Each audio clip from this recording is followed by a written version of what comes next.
Nous revoilà pour un nouveau match du tournoi dans d'un match pour les rounds 2 qui m'a opposé cette semaine à Astur. Donc on va partir donc sur le pick and ban du coup de ce match. Donc c'est Astur qui est leader. Il commence par prendre Sherlock, donc en face je prends Medusa. Jusqu'ici très classique. Et là il fait un choix qui est assez surprenant, deuxième personnage.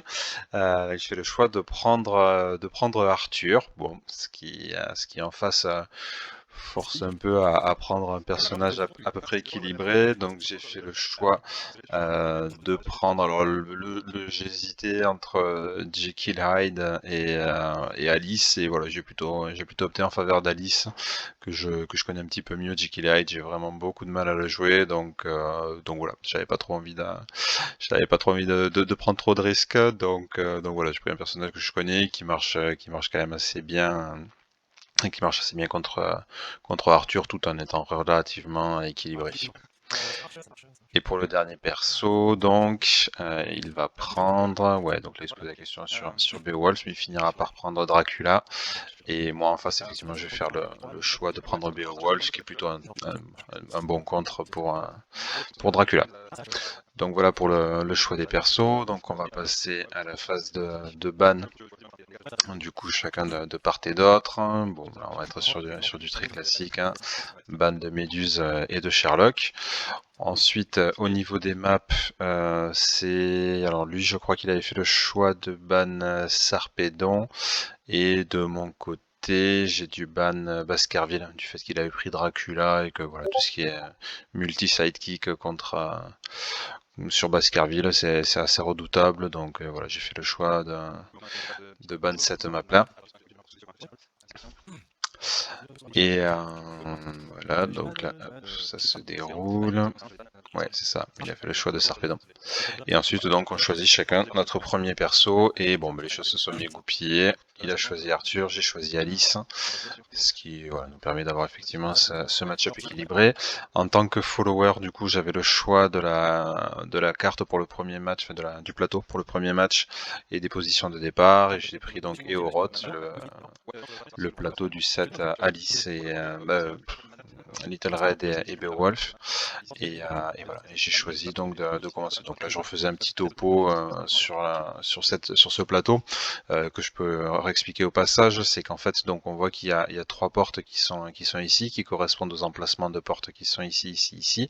Ici, en fait, c'est l'entrée du. Donc ça, c'est le Eorod, c'est le château donc qui dans l'histoire de Beowulf, donc c'est le château du roi Odgar, je crois que c'était son nom, voilà, dans lequel Beowulf est venu le rejoindre donc pour le protéger, le défendre contre le monstre Grendel. Voilà, et donc ici en fait c'est l'entrée en gros du salon et voilà, donc là il n'y a pas de porte qui s'active, et ici donc il y a des portes, et la mécanique est que quand on fait une manœuvre et qu'on passe du coup sur la porte, on peut fermer la porte sans que ça génère de coût au niveau du déplacement. Par contre, quand une porte est fermée, si on veut l'ouvrir, ça va générer ça va coûter un de déplacement, ce qui fait que si on a un déplacement à 2 et qu'on veut passer à travers une porte fermée, on va juste pouvoir du coup ouvrir la porte et passer de l'autre côté, mais pas se déplacer d'une case supplémentaire. Voilà un petit peu par rapport à ça.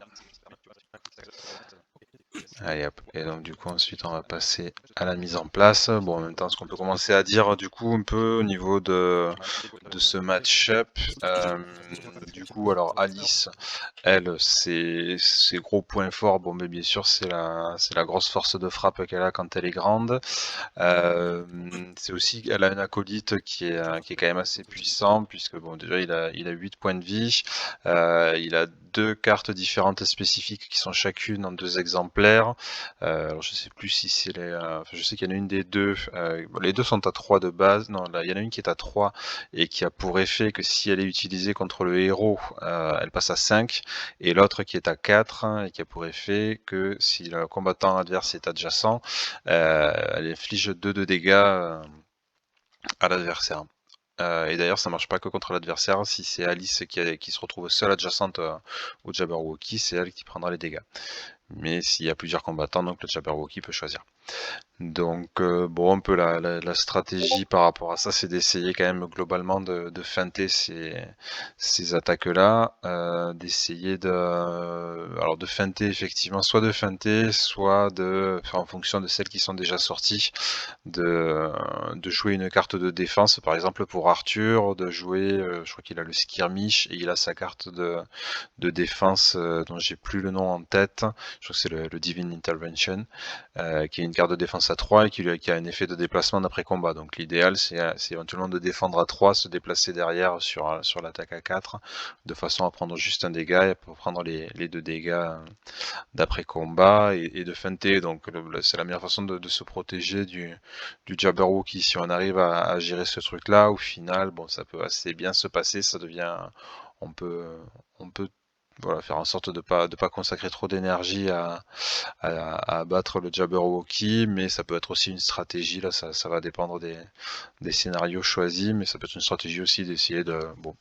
le faire tomber purement et simplement. Alice n'a pas énormément de points de vie.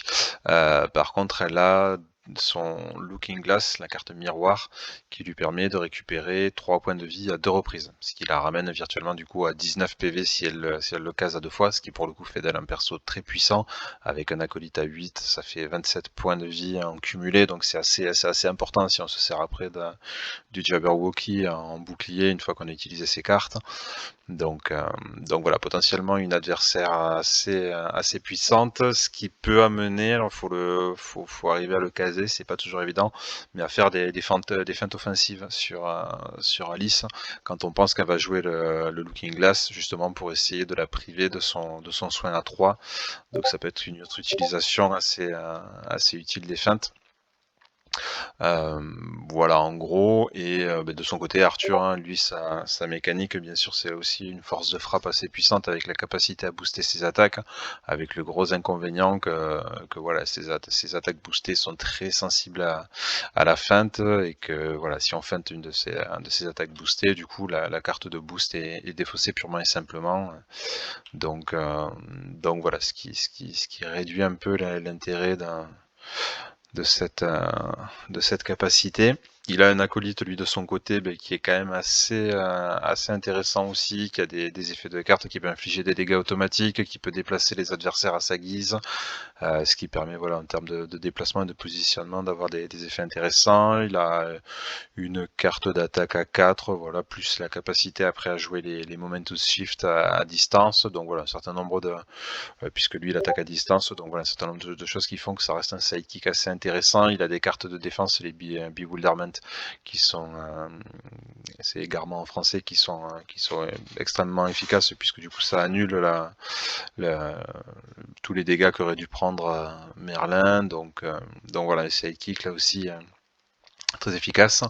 Donc bon, la condition de victoire là pour Alice, bon, enfin, pour l'un comme pour l'autre, hein, là, ça va être d'arriver à taper fort, de caser ses points de soins, puisque Arthur a sa carte le Saint Graal, qui lui permet donc, qui est une carte de défense qui vaut 1, et si elle est casée au bon moment, du coup, il peut remonter, il la case au moment où il arrive en dessous de 4 points de vie, à 4 points de vie ou moins, mais sans mourir, il remonte à 8 points de vie, ce qui fait en gros 4 soins, 4 PV de soins minimum, et potentiellement jusqu'à 7 en fonction voilà, du niveau auquel il descendait. Donc voilà, lui aussi, donc pour un perso qui est déjà 18 de base, voilà, ça le ramène si c'est bien casé, mais elle n'est pas toujours évidente à caser, justement celle-là, ça le ramène à 22, potentiellement plus. Donc voilà, les deux au final sont quand même assez costauds, avec des sidekicks qui vont bien. Donc voilà, un match-up, on a quand même de gros bourrins sur un match-up assez équilibré. Donc voilà, on va voir un petit peu du coup ce que ça a donné dans cette rencontre.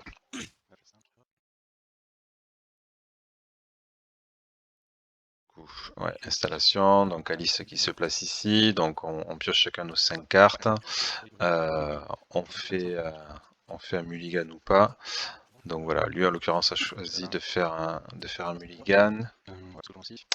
Et ouais. Et de mon côté, voilà. Ah oui, non, la première fois il avait pioché, mais ouais, il avait oublié de mélanger avant, donc du coup, ouais, il avait remélangé ses cartes. Il en avait repris 5 et derrière il choisit de faire un mulligan. Alors moi j'ai choisi de garder mes cartes parce que je trouvais que j'avais une main qui était assez équilibrée. J'avais une carte, j'avais un skirmish pour défendre, j'avais un regroup pour attaquer, aller chercher à défausser une carte de défense qui va bien. J'avais une attaque à 10 à 4 qui frappe fort quand elle est grande. J'avais une carte de Jabberwocky donc pour attaquer et une carte après qui me permet de faire un changement d'état et de gagner et de piocher 2 cartes. Donc une main assez équilibrée qui permet différents scénarios, qui permet de changer d'état, qui permet d'attaquer, qui permet de défendre. Donc voilà, plutôt une main sympa de départ. Là du coup j'ai pas encore mis le picture in picture à ce moment-là sur sa main. Donc voilà, je sais pas trop ce que lui avait, mais et manifestement ça devait pas être idéal. Vraisemblablement qu'il devait chercher à avoir le l'Excalibur, hein, c'est quand même l'intérêt vraiment pour Arthur de l'avoir dès le début de la partie. Voilà, donc de mon côté, moi je choisis de commencer petite avec Alice et d'aller plutôt en offensif avec le Jabberwocky que j'avais pu placer à une distance de 2, ce qui me permet de me déplacer avec une simple manœuvre, de me mettre à son contact, enfin au contact d'Arthur et d'aller attaquer direct. Alors là j'ai fait, ouais, ce qui est, bon, effectivement c'était rétrospectivement une erreur qui aurait pu marcher, mais voilà. J'aurais pu attaquer avec le regroup pour justement essayer de faire tomber ce type de carte, de faire tomber une feinte sur un regroup. Dans ce cas-là, sur les débuts de partie, je suis toujours un peu hésitant parce qu'au niveau probabilité, c'est pas sur les 5 premières cartes que la probabilité est la plus grosse d'avoir une feinte. Donc voilà, souvent quand j'ai une carte comme ça qui est susceptible à la feinte, bon, ça, je peux essayer de la jouer dès le début en espérant que la fin ne soit pas tombée. Bon, ben là, ça a pas loupé, hein. Il connaît le jabber, il connaît l'intérêt qu'il y a à feinter le truc. Donc voilà, il a balancé une feinte, il l'a très bien placé, il se prend un petit dégât et tout va bien pour lui.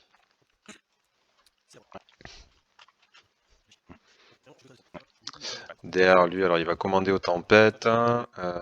Du coup, il commence par éloigner Alice.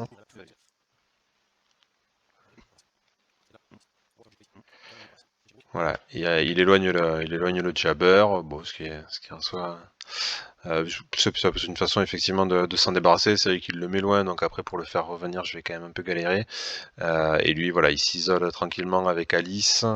Bon, alors ouais, ça c'est vrai que je pense que, bon, on va le voir après, mais je pense qu'il avait des cartes d'attaque qui allaient pas mal, donc il avait envie de cogner.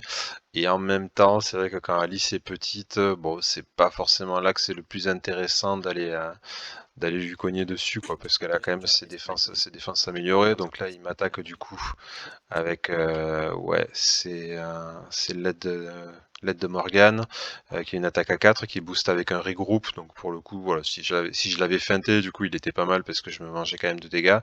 Bon, là, en l'occurrence, du coup, ça fait une attaque à 5. Moi, je défends avec un skirmish petite, je défends à 5, donc 0 dégâts. Je gagne le combat et je peux éventuellement utiliser l'effet du skirmish, sauf que là, bon, en l'occurrence, ça m'intéresse pas du tout. Je vais en profiter pour le garder à distance. En plus, voilà, justement, j'ai le Drink Me qui me permet d'aller piocher. Oui, alors en plus c'est ça y est, j'ai mis le Picture in Picture, donc là on voit qu'il a que 3 cartes en main, donc du coup potentiellement vulnérable. Donc là, paf, Drink Me, je pioche 2 cartes, je passe en grande. Donc au niveau d'art, j'espérais choper quand même des défenses pour pouvoir me protéger un peu là des représailles, puisque du coup, par la force des choses, je vais rester j'ai aucune carte là qui me permet de me déplacer après combat. Donc du coup, bon, je reste assez exposé derrière. En gros, j'ai que le Momentum Shift pour me défendre, donc c'est pas l'idéal. Donc du coup, petite hésitation pour voir si je case le Sneaker Snack qui permet donc si je gagne le combat, ce qui est à peu près certain d'arriver si elle est pas feintée. Enfin, dans tous les cas, je gagne le combat, mais bon, donc l'effet serait annulé. Mais donc là, je suis sûr de le caser. C'est la carte qui permet donc de regarder la main de l'adversaire et lui défausser une carte. Mais c'est pas forcément quand il a 3 cartes en main. Vraisemblablement, il en joue une en défense. Il ne reste plus que 2. C'est pas le moment idéal pour aller Défausser une carte dans ce moment-là, ça peut être intéressant, mais derrière, je suis quasi sûr qu'il va faire une double manœuvre et qu'il va, voilà, soit aller se planquer derrière Merlin, soit planquer Arthur, faire Merlin derrière Arthur, mais dans tous les cas, bon, ça sera pas forcément optimal sur la carte que je pourrais lui défausser. Je préfère qu'il ait une grosse main et avoir le choix entre plus de cartes. Donc finalement, je vais opter pour le Frap Just Day, et qui me permet en plus derrière de changer de taille et de me protéger, comme justement, bon, au niveau des défenses, c'est pas optimal, hein. Donc voilà, et alors là, bon, mais là, c'est une bonne surprise pour moi, du coup, l'attaque est pas défendue. Donc là, ça fait une grosse frappe à 6 en début de partie, psychologiquement. Ça met plutôt dans un bon état d'esprit. Donc lui, ouais, derrière, il est chaud, et ouais, il fait une manœuvre, il pioche une carte et il me réattaque boosté, donc ouais, il prend quand même des risques vu qu'il vient de pas défendre. Bon, mais vraisemblablement, s'il reste là, c'est qu'il a dû choper une défense, mais enfin, ouais, quand même un jeu dangereux là qu'il joue. Il m'attaque donc avec un Swift Strike, boosté avec un Swift Strike, ce qui fait une attaque à 3, je vois pas trop la valeur de boost, mais ouais, je crois que c'est à 5. Donc voilà, moi j'ai un Momentum Shift en petite qui défend à 4, donc je pense que je me mange un dégât, on va voir ce qu'il en est, ouais, c'est ça. Et derrière, lui par contre peut se déplacer, donc effectivement il évite de se retrouver exposé, et il a Merlin devant, donc possiblement il a le Bewilderment pour le défendre. Donc derrière moi, bon, du coup, je vais me refaire une petite santé, essayer d'aller choper des cartes de défense. Donc je fais une première manœuvre, je me rapproche avec le Jabber, et voilà, du coup je réévalue un petit peu la situation, et je choisis du coup de rester à distance au moins de plus de 2 cases en fait, pour être à peu près sûr qu'il va pas venir au contact, du coup pour aller taper sur le Jabber, vu que j'ai absolument rien pour le défendre, vu qu'il a quand même une tendance à être un petit peu agressif et à garder une petite main. Je me dis, bon, si ça lui prend et qu'il vient taper sur le Jabber, c'est pas forcément optimal, mais ouais, au final ça aurait pu être intéressant aussi d'être plus près pour avoir la capacité quand même à aller agresser si ça lui prenait de battre en retraite, quoi, ce qu'on pouvait penser qu'allait être le cas. Bon, il fait une double manœuvre, il se refait une main, ce qui est, somme toute, est relativement compréhensible à ce moment-là. Il est quand même chaud, du coup, il reste au contact, quoi. On voit qu'il met Merlin un peu en retrait, qu'il envoie Arthur. Ouais, c'est... Après, là, ouais, on va voir ce qu'il a en main, mais... c'est vrai que moi j'aime bien les avoir un peu à côté les deux là, pour pas trop loin l'un de l'autre, pour pouvoir alterner, en fait, protéger Arthur avec Merlin quand Merlin a son Bewilderment, et aller attaquer plutôt avec Merlin, et à l'inverse quand Merlin est un peu à poil, effectivement le garder en retrait. Donc là du coup je fais une manœuvre, je me rapproche, je refais une manœuvre, j'ouvre la porte, je fais un bug au niveau de la carte, et du coup voilà, je me mets juste un peu en retrait pour le forcer à faire un déplacement, pour pas être exposé à une double attaque, mais quand même rester à proximité pour que... Bon, sachant qu'en plus je suis blindé en défense, je suis petite, alors les valeurs de défense sont pas énormes, mais du coup, bon, elle gagne plus 1. Et, et donc voilà, donc au niveau des options de défense, et surtout, elle me permettre de changer d'état et de passer en grande après. Donc voilà, donc il vient, et là, il va me faire... Il regarde un petit peu ce que j'ai joué. Il va faire une attaque non boostée. Donc bon, là j'aurais vraisemblablement pu deviner ce qui allait se passer. J'aurais sensiblement joué la même chose. Je pense que j'aurais joué le Heimlate au lieu du Mad as a Hatter, qui permettent tous les deux de changer d'effet, mais de changer d'état. Mais bon, il y en a un qui défend un peu plus fort que l'autre. Là, en l'occurrence, j'ai sorti le plus gros des deux. Effectivement, ça utilisé sur un regroup. Bon, c'était un peu prévisible. Là, j'ai manqué de flair un peu sur ce coup-là. Mais bon, je change d'état, je suis grande, il a 5 cartes en main, ça semble être le bon moment pour attaquer avec un Sneaker Snack. Donc il défend avec son Divine Intervention. Il prend 2 dégâts puisque c'est une attaque à 3 que je suis grande, donc il passe à 5. Il va s'éloigner un peu mais pas trop, et derrière moi du coup effectivement je peux regarder sa main. Bon, il a le Bewilderment, mais là je m'en fiche un peu. Bon, et puis surtout il a la Dame du Lac, quoi, hein, ce qui est quand même une des deux cartes les plus importantes du deck, donc bon, la réflexion dure pas très longtemps.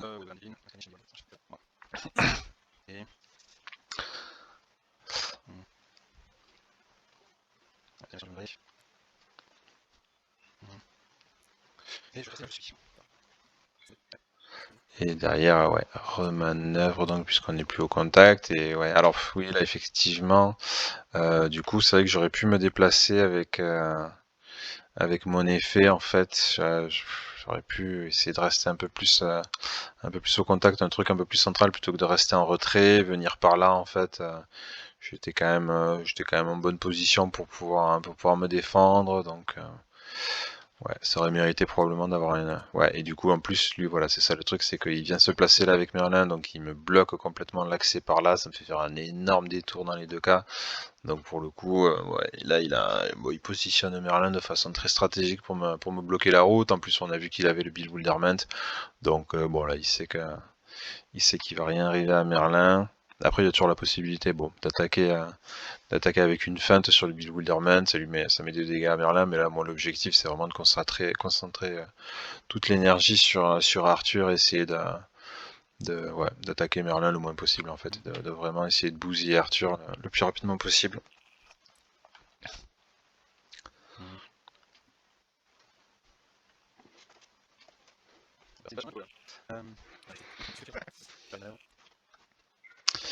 Je fais donc une première manœuvre et bon, à défaut de mieux, de toute façon j'ai une main pleine, donc il n'y a aucun intérêt à aller faire une double manœuvre, autant en tant qu'à faire tomber une carte en face, donc du coup bon, je vais en profiter que je suis grande pour faire une attaque au regroupe, donc derrière il joue le bewilderment sans grande surprise, et il peut se déplacer où il veut, donc il envoie Merlin en retrait. Lui derrière il va faire une manœuvre, il va se rapprocher un petit peu. Ouais, du coup à nouveau manœuvre pour moi, donc là je me retrouve avec, ouais, je suis à 8 cartes, donc j'envoie le jabber au front. Heureusement j'ai un regroup, donc du coup je vais booster avec ça. Tac, j'envoie le jabber, et ouais, du coup je rapproche Alice aussi, voilà, pour essayer d'être un peu centrale. Là, elle n'est pas en contact direct, donc Arthur n'est pas exposé. Alice n'est pas exposé à une double attaque d'Arthur, et là le jabber, bon du coup j'ai 3 cartes en main, donc je sais que je vais pouvoir les jouer rapidement, donc je peux me permettre derrière de lui laisser manger un peu quelques dégâts. Du coup j'attaque à nouveau.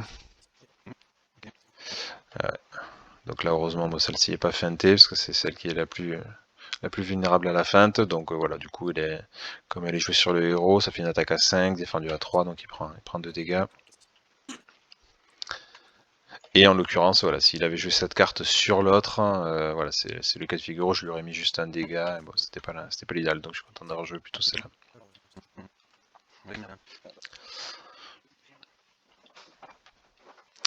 Alors lui derrière, donc il va attaquer avec Merlin sur Alice. Je crois qu'à ce moment-là, oui, il n'a pas fait de déplacement, donc ouais, selon toute vraisemblance, je crois que c'est l'attaque à 4, attaque à 4 de Merlin, ou est-ce qu'il y vraisemblablement là, avec l'attaque à 4 lui permet de récupérer 2 cartes, j'ai un doute.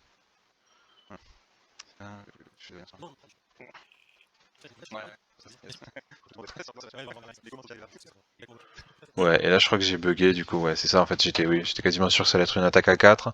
J'ai défendu avec celle-là en fait parce qu'elle avait une plus grande mobilité derrière. Bon, stratégiquement, pensant que ça allait être une attaque à 4, ça aurait peut-être valu le coup d'avoir un peu moins de mobilité et éviter de manger un dégât supplémentaire. Mais ouais, je voulais me rapprocher d'Arthur, voilà, pour pouvoir essayer d'être un peu plus central.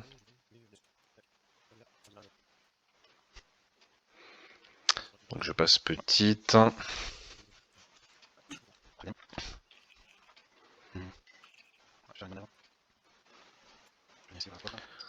Et là l'idée, voilà, c'est de commencer à se rapprocher un petit peu, du coup, je crois que je fais une double manœuvre en fait. Je me rapproche là avec le jabber, je ferme la porte pour couper la zone, pour pas que Merlin puisse m'attaquer direct. Et bon, ce qui change pas grand chose, puisque de toute façon il peut venir là, ouvrir la porte dans la même action et ensuite m'attaquer derrière. Mais peu importe, bon, l'idée étant surtout en fait de bloquer un peu l'accès, de faire en sorte que je puisse les rattraper les deux assez facilement, qu'Arthur aille dans un sens ou dans l'autre, que je puisse l'attaquer puisque j'ai des cartes d'attaque avec Alice, avec le Jabber, donc voilà, maintenir un peu la pression quoi.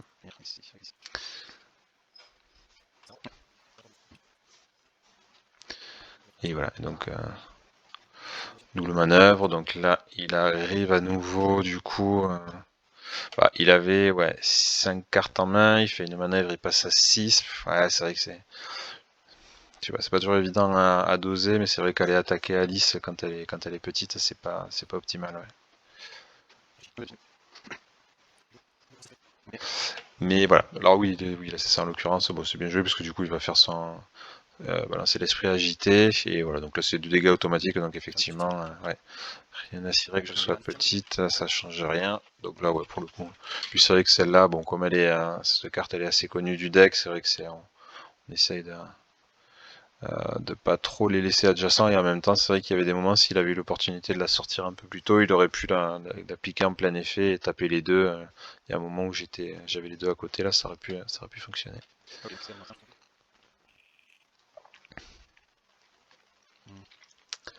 Mais bon, là de toute façon, enfin, sa stratégie clairement c'est pas de taper le Jabberwocky, ce qui se comprend assez bien. Du coup je pense que c'est aussi bien là d'aller concentrer la force de frappe sur Alice.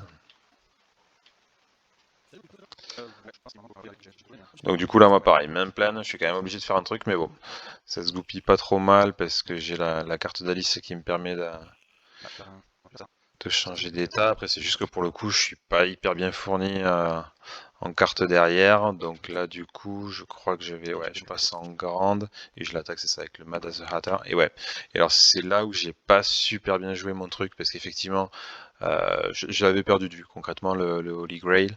Là c'était effectivement le moment idéal pour lui pour la caser, il sait que je suis grande, il lui reste encore pas mal de PV. La probabilité que j'ai une attaque qui va faire une attaque à 8 est infime, c'est possible avec Alice, mais c'est quand même infime, donc et par contre c'est très probable que l'attaque va faire au moins 3. Donc même si ça avait été un regroupe, en fait il aurait pu caser l'effet. Donc là ce que j'aurais dû faire très clairement, c'est attaquer avec la feinte, du coup feinte offensive sur le truc. Là je lui feintais le truc, je lui mettais 3 dégâts, et ouais, là pour le coup ça allait creuser l'écart. Donc là en l'occurrence je me suis bien loupé, donc c'est très bien pour lui. Donc au lieu de passer à 4 ou 3, il remonte à 8, on est à égalité. Je change, voilà, moi je me déplace de 2, je passe petite.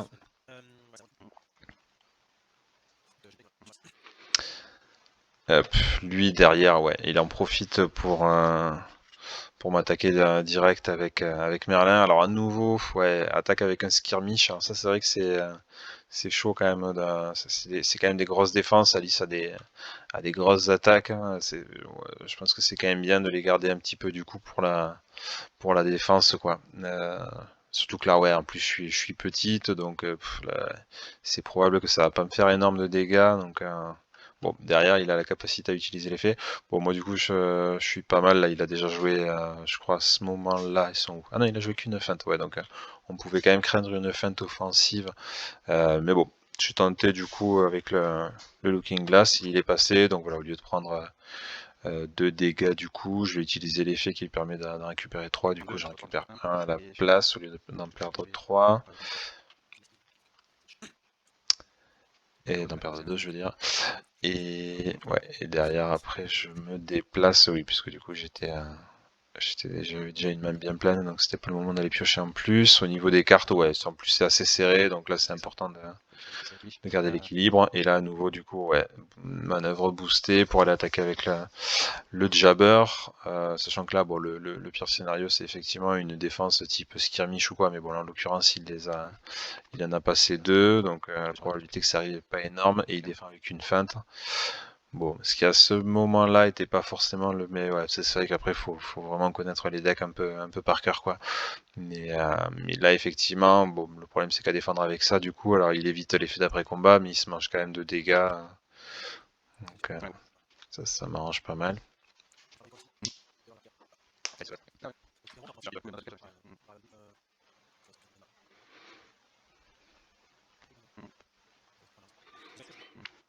Derrière, il va se protéger derrière Merlin, donc on peut penser que Merlin a récupéré son deuxième Bewilderment.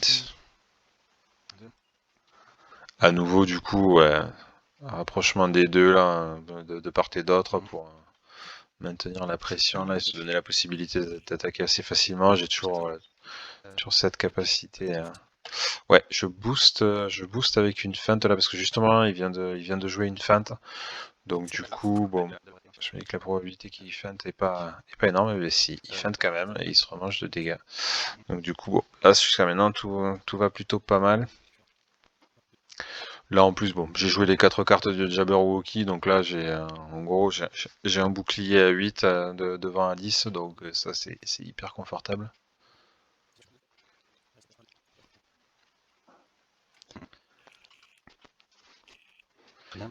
Là ouais, du coup, j'ai fait double manœuvre, c'est ça?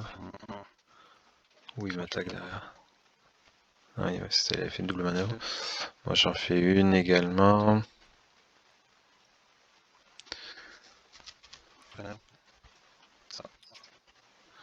Ouais, et du coup, bah voilà, c'est ça. Là, je vais mettre la... Laisser quand même rester assez près des deux, casser la zone pour pas que Merlin puisse m'attaquer direct, parce qu'il a toujours son attaque à 4 qu'il a pas joué. Et voilà, forcer un peu du coup l'attaque sur le jabber. Tac. Donc ouais, du coup, attaque de Merlin sur le jabber, pas défendu. Donc là, il pioche 2 cartes derrière, ce qui m'arrange pas mal. C'est toujours bien que l'adversaire soit pas trop... soit pas trop derrière au niveau du nombre de cartes.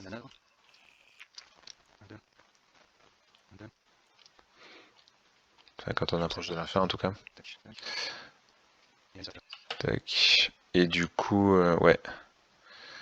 Du coup là je me rapproche. Ouais, j'ai boosté là effectivement, j'ai utilisé ça pour booster. Parce que là voilà, elle fait piocher 2 cartes cette carte, et en l'occurrence j'ai pas du tout envie de piocher 2 cartes. Et je l'attaque voilà, avec un Momentus Shift, défendu par un Momentus Shift. Donc du coup voilà, 5 contre 3, elle prend à nouveau 2 dégâts. Et là, la fin se rapproche. Bon là ouais, d'autant plus qu'il attaque, il attaque Alice du coup derrière. Pas boosté. Donc ouais, c'est avec... ah oui, c'est ça, c'est l'attaque 4 de Merlin. Donc du coup, je recase derrière mon Looking Glass. Donc au lieu de prendre des dégâts, j'en récupère encore un. Je peux me déplacer où je veux. Là, je choisis de me mettre ici. En fait, là, à ce moment-là, j'ai la carte, j'ai le Hit Me qui me permet de me déplacer à 3 et d'être toujours et de passer en grande. Donc en fait, en me mettant ici, je peux, où qu'il aille, je peux l'attaquer. S'il fait une manœuvre et qu'il va se planquer derrière Merlin, je peux l'attaquer par là. S'il va se planquer par ici, je peux l'attaquer par là. S'il va par ici, enfin par où qu'il aille, je peux. Sauf s'il avait boosté très fort, mais bon, il y avait, dans tous les cas, j'étais pas trop mal placé quoi.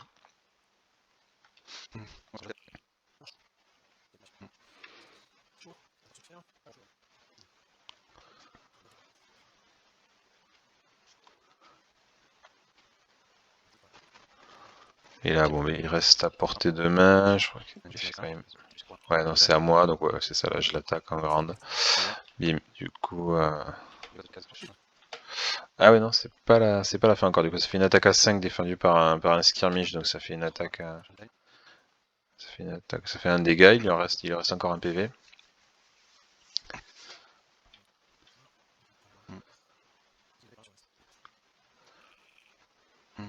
Il va m'attaquer, moi je peux encore à nouveau changer d'état, donc ouais, il me fait 3 dégâts. Non, mais 2 dégâts, parce que je défends, hein, comme je suis petite, ça fait une défense à 3. Derrière, ouais, du coup, je fais une manœuvre. Bon, ben là, du coup, pas de bol, hein, pas de bol pour lui, du coup, je décroche un skirmish. Attaque à 6 quand je suis grande, et là, bon, quoi qu'il mette derrière, il est sûr de manger un dégât. Donc la partie est finie.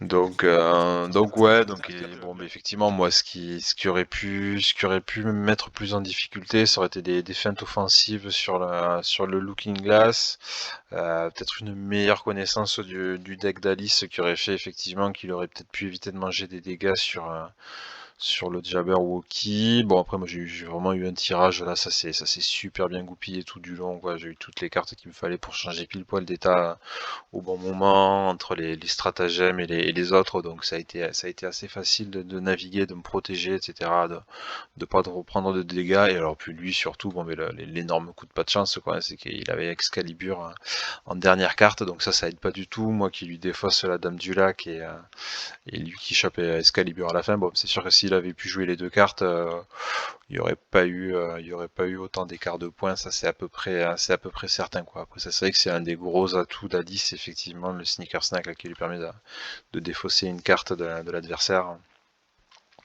C'est quand même un effet assez puissant, surtout voilà sur des persos comme Arthur qui dépendent quand même il y a des persos plus équilibrés ou quand ils se font défausser une carte, ils peuvent toujours rebondir. Bon, mais Arthur sans Excalibur, c'est quand même pas la folie. Donc voilà, vraiment bon enchaînement bon tirage pour moi, et voilà, et la chance d'avoir pu caser le Sneaker Snack au bon moment. Ouais, sinon ça aurait été certainement beaucoup plus tendu au niveau du score.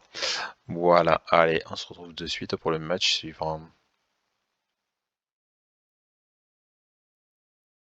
Pour le match suivant, étant donné que j'ai gagné avec Alice, je suis obligé de jouer avec Beowulf, et lui donc peut choisir de jouer à nouveau Arthur ou de jouer avec Dracula. Bon, là il va faire le choix de jouer avec Dracula. Je pense que dans les deux cas, plutôt des match-ups favorables à Beowulf. Là il marche quand même très bien sur les deux, mais notamment sur Dracula, puisque, bon, entre autres choses, donc peut-être rappeler rapidement la mécanique de Beowulf, qui est que lui, il fonctionne avec un système de rage.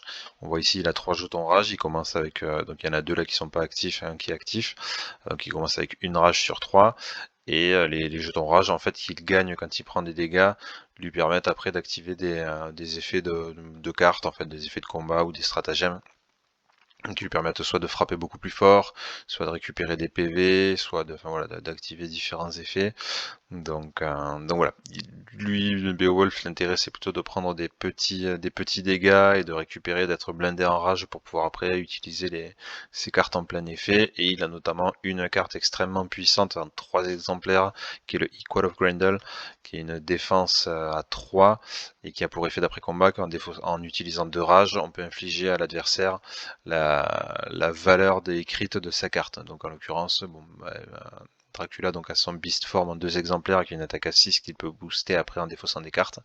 Voilà, si elle est casée au bon moment, du coup ça fait quand même 6 dégâts à l'adversaire donc pendant son tour d'attaque, hein. Donc voilà, extrêmement puissant contre les grosses attaques, Dracula, Bigfoot, Arthur. Ça marche très bien sur tout ça, puisque bon, c'est vrai qu'à Dracula habituellement il craint plutôt les feintes sur le Beast Form, mais s'il fait ça, il inflige quand même 4 dégâts à l'adversaire. Bon, ben là du coup il inflige déjà que 3 dégâts de base avant de booster, alors il peut toujours booster par-dessus, mais enfin bon, il s'en mange 6 en retour, donc même s'il booste après, bon, il met 6 dégâts à l'adversaire, enfin l'adversaire s'en sort quand même, Beowulf s'en sort quand même extrêmement bien. Donc là, en l'occurrence, c'est lui qui a perdu le match précédent, donc il choisit la carte, il choisit Sherwood.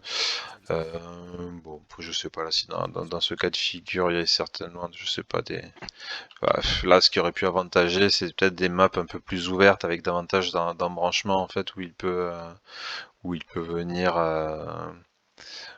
attraper, en fait, utiliser les stratagèmes, le Ravening Seduction des Sisters, des trucs, en fait, où il peut mettre plein de Sisters autour de l'ennemi, et là, infliger un max de dégâts. Là, bon, de tête, je vois pas forcément de cartes qui auraient pu. Sarpedon ayant été banni, c'est celle qui aurait probablement pu le mieux marcher à ce niveau-là. Marmoréal aurait été un bon choix, effectivement. Il avait la possibilité de planquer Dracula dans les corridors, et après, il y avait tout un tas d'endroits en fait où il pouvait entraîner Beowulf et lui infliger après les dégâts avec le stratagème des sœurs, quoi. Donc au niveau de la main de départ, donc là j'ai 2 feintes, un skirmish, une attaque avec Wiglaf, un stratagème de Wiglaf. Bon, le gros défaut de Beowulf étant ses cartes de défense. Quand je suis plutôt bien fourni en défense, j'ai pas trop envie de jouer, donc voilà, du coup je pense que je vais garder ma main. Et lui, je sais plus ce qu'il fait à ce moment-là. Oui, alors c'est vrai que du coup à cet endroit-là j'ai la possibilité, en fait moi l'objectif c'était d'essayer d'aller à la stratagème de Wiglaf. Ça lui permet d'infliger un dégât à chaque combattant adjacent à lui et éventuellement à Beowulf. Alors ce qui peut être intéressant c'est que du coup il échange en fait un PV de Beowulf contre une rage, ce qui est un cas de figure optimal, et en plus s'il inflige un dégât à Beowulf avec ce stratagème il gagne une action derrière. Donc un petit effet de combo là qui peut être intéressant. Donc moi voilà, le but c'était soit d'essayer de dégommer des sisters, mais je crois qu'après oui j'ai changé en fait, du coup je l'ai passé de l'autre côté, pour voilà, le but c'était de me dire s'il laisse la sister ici, du coup je fais manœuvrer Beowulf ici, j'inflige le dégât du coup à la sister et à Beowulf en même temps, je gagne une action et je mets Beowulf derrière Wiglaf, vu que Wiglaf c'est essentiellement surtout un gros bouclier humain puisqu'il a 9 PV, il est vraiment là pour manger les dégâts à la place de Beowulf, donc ça aurait pu être pas mal. Bon, ça s'est pas enchaîné comme ça, mais... Donc là, il se rapproche, ouais, il va se planquer derrière Dracula, derrière les Sisters, sachant que je peux pas attaquer à distance, ça marche plutôt pas mal. Du coup, alors là, je suis un peu embêté, parce que les Sisters, donc, elles peuvent jouer leur attaque à 3 qui est pas folle, sur laquelle j'ai ni envie de jouer un skirmish, ni une feinte. Mais il a également le ambush, du coup, et j'ai pas envie de prendre 3 dégâts, parce que ouais, 3 dégâts sur BO, bon, il peut les encaisser, mais gagner une rage pour 3 dégâts, c'est vraiment pas optimal. Donc du coup, je fais le choix en fait d'utiliser une feinte en me disant que bah, si c'est le ambush, j'ai tout gagné. Si c'est l'attaque à 3, du coup, bon, bah, je me prends un dégât, je gagne une rage, et derrière, après, j'ai déjà un peu de rage, donc bon. Et j'ai de la chance, ça tombe sur le ambush. Donc là, j'imagine que lui, un peu pareil que tout à l'heure, moi contre Arthur, il a dû se dire bon, la probabilité qu'il y ait des feintes en face est pas la plus importante en début de partie. Bon, mais là, en l'occurrence, j'en avais 2. Donc du coup, ça s'est bien goupillé pour moi. Donc là, je fais une manœuvre et ouais, là, je pense que j'ai pas du tout. Enfin, c'était pas hyper optimal là ce que j'ai fait. Du coup, j'aurais pu peut-être plus attaquer avec l'attaque de Wiglaf. Euh, et essayer de dégommer la sister plutôt que de jouer ce stratagème là pour juste dégommer une sister. C'est vraiment l'utilisation la moins optimale de cette carte. On peut essayer d'en dégommer 2 ou de mettre un point à Dracula en plus ou de faire gagner une rage à BO. Bon, c'était pas optimal comme façon de jouer, mais c'est vrai qu'en même temps c'est quand même bien de faire disparaître les sisters le plus tôt possible parce que ça limite leur capacité après à venir infliger les dégâts. Mais là, s'il avait le Ravening Seduction, il aurait pu venir du coup avec cette sister ici, avec celle-là ici, me faire venir ici et me coller de dégâts sur BO. Donc là, en l'occurrence, il devait pas l'avoir. Parce qu'il est venu au combat, il m'a attaqué du coup avec la sœur. Bon, là du coup, je me doute que ça va être une attaque à 3. Mais j'ai pas envie de jouer ma deuxième feinte et j'ai pas envie de me manger 3 dégâts en défendant pas. Donc bon, ça m'embête un peu parce que c'est une surdéfense sur une carte comme ça. Mais du coup voilà, j'ai fait le choix de défendre avec celle-là. Et voilà, donc ouais, un après combat, enfin comme j'ai gagné le combat, du coup je peux me déplacer de 2, aller me refaire un peu une main parce que j'ai plus que 3 cartes et notamment j'ai plus qu'une feinte en défense. Et ça c'est pas terrible. Et lui il fait le choix de se déplacer pour se rapprocher un peu. Ce qui pour le coup, ouais, il expose pas mal la sœur, pas forcément utilement. Alors là, ouais, pareil, j'ai de la chance que je chope derrière une nouvelle défense assez importante. Donc là, ouais, manœuvre, j'éloigne du coup Beowulf pour éviter justement qu'il puisse utiliser son stratagème, ou en tout cas limiter sa capacité à le faire, et attaque donc de Wiglaf sur la sister, bon, qui est défendue. Alors exploit sur une sister, et exploit c'est la défense la versatile à 4 Dracula, ça me paraît un peu overkill au niveau de la défense. Les 6 stars méritent clairement pas ça.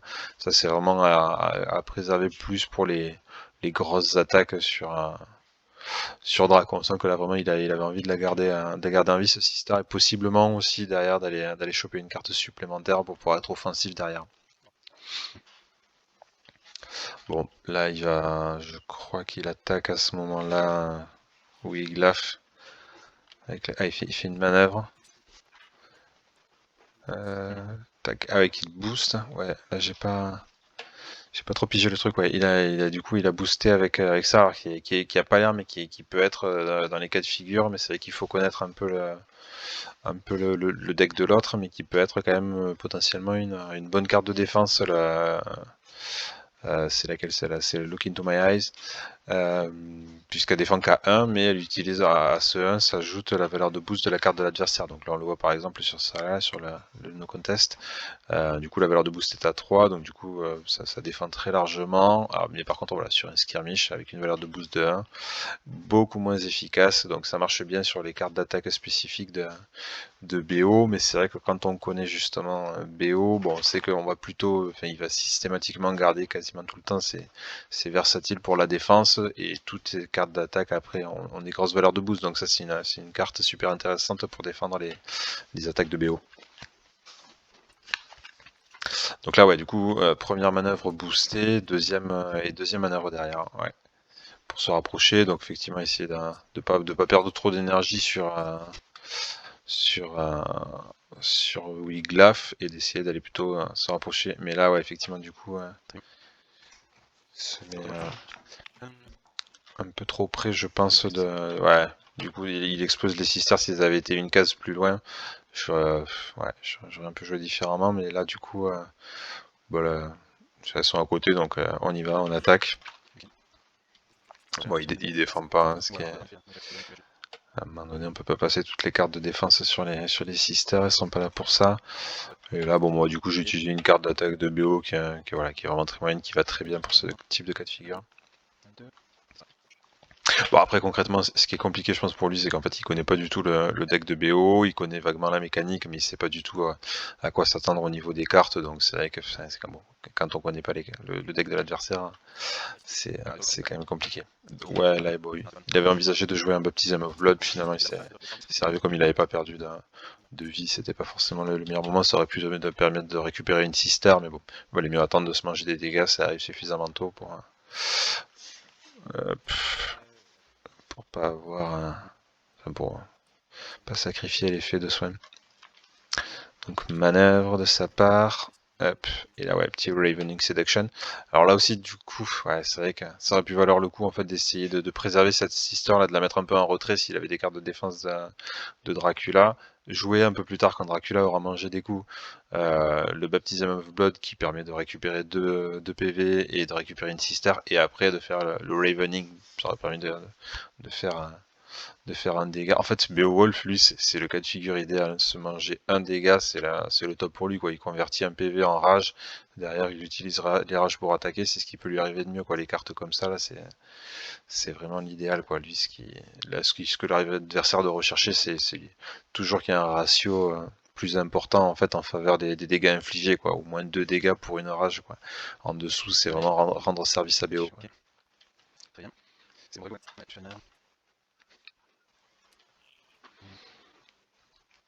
donc là, ouais, j'ai chopé la carte, 2 cartes d'attaque qui vont pas mal pour BO.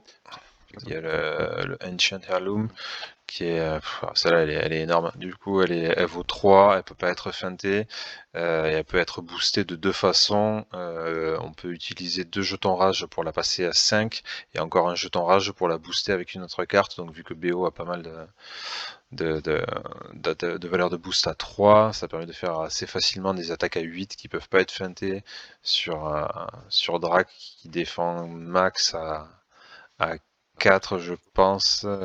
Ouais, du coup, peut-être avec le Do My Bidding, ouais, si éventuellement il y a une carte avec une valeur de boost à 4, mais je sais pas si c'est le cas pour BO. Enfin voilà, ça fait quand même des énormes frappes, il peut le faire à 2 reprises.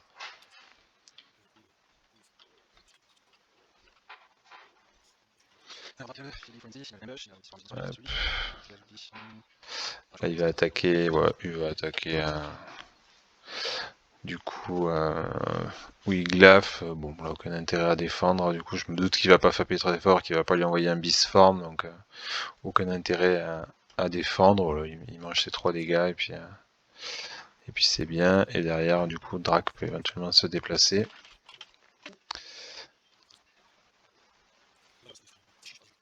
Ouais, c'est l'homme d'une case juste pour... Et ouais. Ah, c'est vrai qu'une case, bon, c'est toujours bien dans ce cas de figure de se mettre au moins à valeur de déplacement de l'autre plus une case pour forcer en fait à pas rendre la vie trop facile à l'autre. Là du coup j'ai juste à faire une manœuvre pour venir et pour aller l'attaquer. Bon, le seul truc qui manque à BO c'est des regroupes. Là ça aurait été le moment idéal pour caser un regroupe. Il n'y a pas une seule feinte qui est sortie, donc là du coup ouais, comme je peux pas utiliser encore le Ancient Heirloom optimal, du coup avec mes trois rages, du coup je vais jouer le Epic Poem qui lui est hyper susceptible à la feinte, du coup c'est une valeur d'attaque à 2 et ensuite qui permet en effet immédiat donc de gagner une rage. Et ensuite, donc, pour chaque rage que BO a en main, du coup, la valeur de la carte augmente de 1 aussi. Donc là, j'aurais eu 3 rages, elle serait passée à 5, sauf qu'elle est feintée, donc du coup, elle voit rien du tout. Pas de dégâts, donc là, c'est parfait pour lui. Lui, il me met... Allez, ça c'est pareil, ouais. Du coup, avec Dracula, c'est qu'il me met un dégât. Bon, c'est intéressant pour lui, sauf que moi, derrière, je convertis le dégât en rage. Et c'est assez optimal, quoi. Donc là derrière on est au corps à corps. Alors ce qui est toujours un peu délicat, là je commence à sentir le Beast Form arriver. Il a 2 attaques, donc je sais pas trop ce qu'il envisage de faire. Est-ce qu'il prévoit de m'attaquer avec une défense, une attaque, enfin voilà, pas terrible au début pour faire tomber une défense et après attaquer avec le Beast Form, ou à l'inverse est-ce qu'il veut frapper fort direct, donc la petite hésitation. Et ouais, et je crois que je finis par opter par le Equal of Grendel, ouais, voilà, c'est à ce moment-là. Donc voilà, il connaissait pas encore le Equal of Grendel, donc voilà, bienvenue.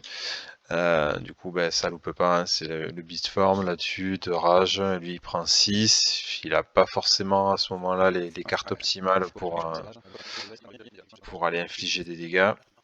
Enfin, pour aller la booster, donc du coup voilà, moi je prends 3 dégâts, lui il en prend 6. Ouais, du coup il booste pas pour me mettre des dégâts supplémentaires, donc là vraiment un coup en faveur, et du coup je regagne une rage derrière en plus, pour être potentiellement à nouveau agressif derrière. Ça c'est vrai que ouais, quand on joue un personnage comme ça avec des très grosses attaques, quand BO a plus de 2 rages, c'est quand même toujours un peu le stress d'aller balancer un truc comme ça quand il n'y a aucun Equal of Grendel qui est sorti, puis il y en a 3, donc ça revient quand même assez régulièrement dans le deck, donc c'est vrai que c'est quand même une menace super importante. Donc là pour le coup voilà, du coup il fait son baptême of blood, il récupère 2 PV, il ramène une sister. Hop, et derrière donc je réattaque avec, là je suis blindé, bon là c'est cas de figure idéal, là c'est cadeau quoi. Je suis blindé du coup, ouais.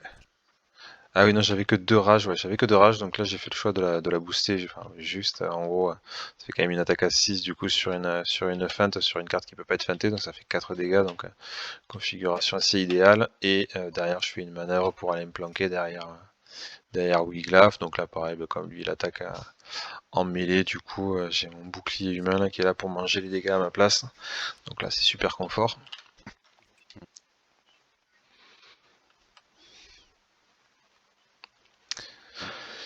Et là, oui, il refait une manœuvre, effectivement. Bon, il sent bien qu'il n'y a pas de gros intérêt à aller gaspiller son énergie sur Wiglaf. Et moi, du coup, ça loupe pas. C'est avec tous ces embranchements là, c'est du pain béni hein, pour BO. Là, du coup, on met l'autre devant. On attend tranquillement que l'autre bousille son énergie dessus.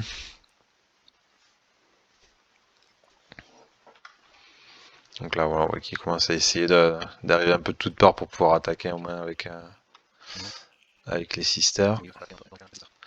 Du coup, ouais, Wiglaf qui attaque. Donc là aussi, en plus, ouais, moi du coup, c'est vrai que j'attaque avec. Alors là, il a une carte, c'est le Fatal Struggle. Attaque à 4, hein, qui a un effet qui a double tranchant. Si on gagne le combat, on pioche 2 cartes. Si on perd le combat, l'adversaire pioche 2 cartes. Gros intérêt à jouer sur les sisters, puisque la seule carte qui permet à la sister de remporter le combat, c'est le exploit. Alors c'est vrai que tout à l'heure, il en a joué une contre une sister. La probabilité qu'il joue un deuxième exploit sur une sister est nulle. Donc là, je suis à peu près certain de jouer le combat. Donc ça loupe pas, il défend pas, du coup je pioche 2 cartes, donc je me maintiens une main assez importante avec du coup des options de... Ouais, j'ai des feintes, j'ai toujours le skirmish, j'ai à nouveau chopé, alors j'ai le Golden Drinking Horn qui permet de me soigner à 2 reprises de 2, donc là techniquement je suis à 16 PV, donc ouais, bon, grosse avance de PV, ouais.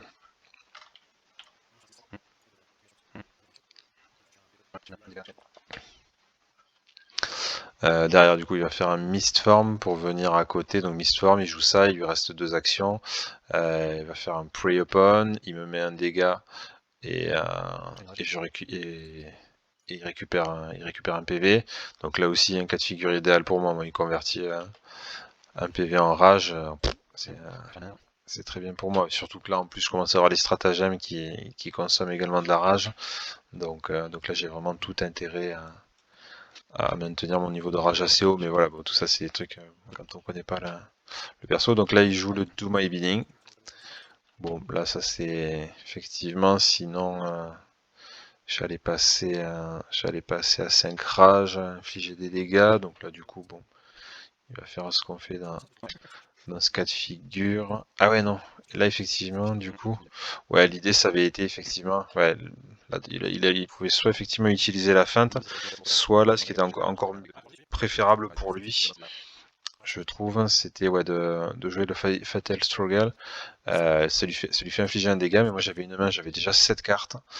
Et du coup, ça m'en fait encore piocher 2. Et du coup, ça m'oblige à la fin de mon tour à défausser 2 cartes. J'ai que des bonnes cartes. Donc, pour le coup, je pense que prendre un PV pour faire balancer 2 cartes à l'autre, c'est vraiment intéressant. Pff, ouais, et donc du coup, je crois que...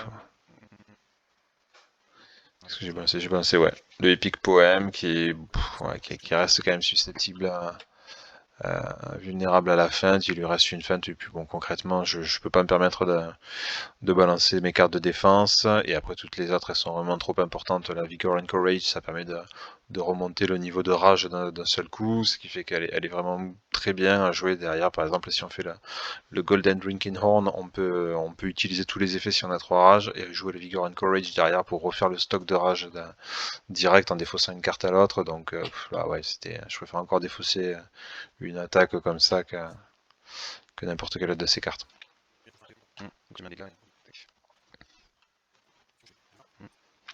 Donc là, il me croque à nouveau.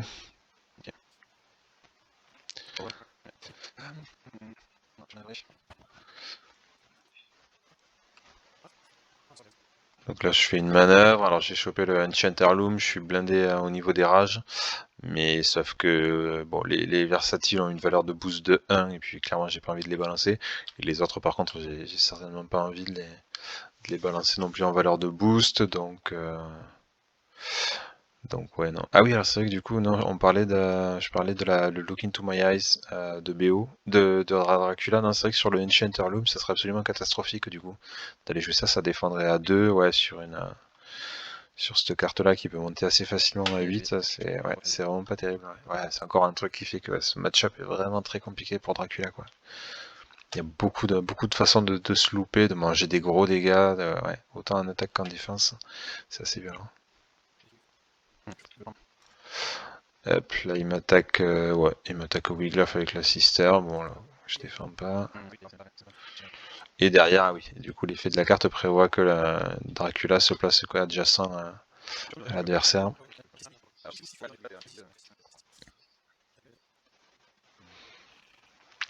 Et ouais, bah, petit finish sur Wiglaf.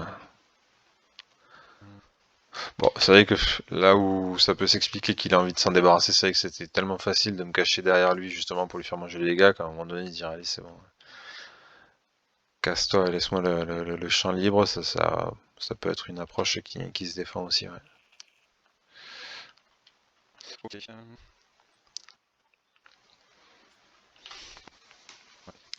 Là du coup, ouais. Bon, ben là voilà, moi typiquement, effectivement, j'utilise une rage pour récupérer 2 PV et après derrière le Vigor and Courage. Je lui défausse une carte qui est pas terrible, le Feeding Frenzy, surtout quand il n'y a plus beaucoup de sisters, mais qui a quand même une grosse valeur de boost, donc le but étant de récupérer des rages. L'objectif est atteint.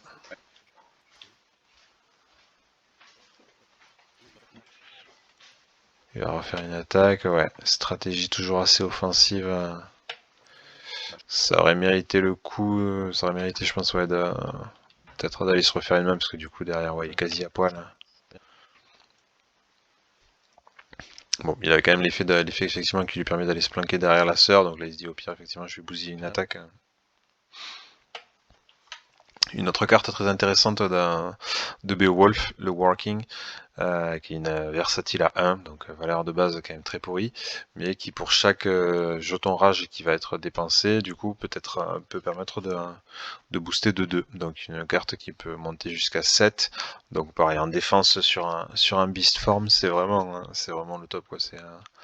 On peut prendre un Beast Form et défendre de base, enfin, même si un Beast Form plus une carte défaussée, ça ferait absolument aucun dégât, donc c'est dévastateur et ça permet donc d'envisager de défendre juste de la montée à 5, prendre un dégât avec le Beast Form et juste convertir du coup le dégât en question en rage, enfin c'est grosse carte là aussi, très efficace contre Dracula.